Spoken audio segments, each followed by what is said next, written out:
आज हम एक ऐसे सवाल पर बात करेंगे जिसने सदियों से इंसान को बेचैन किया है। क्या हम अमर हो सकते हैं?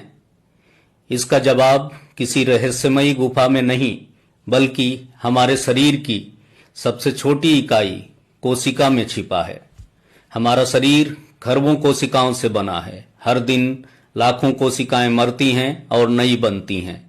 इसी प्रक्रिया को कहते हैं कोशिका विभाजन। यही हमें बढ़ाता है, घाव भरता है, जीवन को आगे बढ़ाता है। अब जरा कोशिका के भीतर चलते हैं। हर कोशिका के केंद्र में होता है डीएनए। यही हमारी जैविक निर्देश पुस्तिका है। आपकी आंखों का रंग, आपकी त्वचा, आपकी बनावट, सब कुछ इसी में लिखा है। लेकिन डीएनए के साथ एक और महत्वपूर्ण संरचना जुड़ी है, टेलोमियर। टेलोमियर को ऐसे समझिए जैसे जूते के फीते के सिरे पर लगी प्लास्टिक की टोपी। यह डीएनए को टूटने से बचाते हैं। पर हर बार जब कोशिका विभाजित होती है, ये टेलोमियर थोड़े छोटे होते जाते हैं। धीरे धीरे इतने छोटे कि कोशिका कह देती है, अब मैं और विभाजित नहीं हो सकती। यहीं से शुरू होता है बुढ़ापा। यानी हमारे शरीर में एक जैविक घड़ी चल रही है।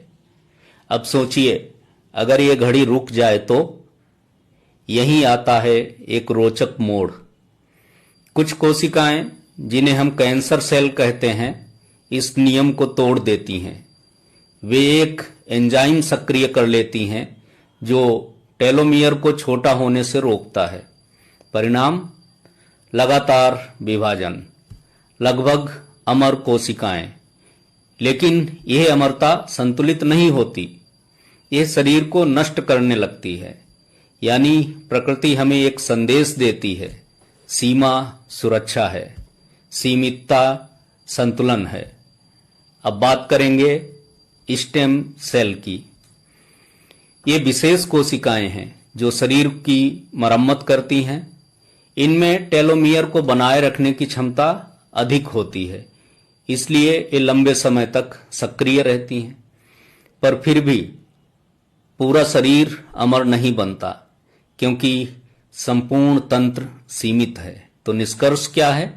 डीएनए हमें निर्देश देता है, कोशिका विभाजन जीवन को गतिशील रखता है, टेलोमियर हमें सीमा का बोध कराते हैं, स्टेम सेल पुनर्निर्माण करते हैं और कैंसर सीमा तोड़ने की चेतावनी है।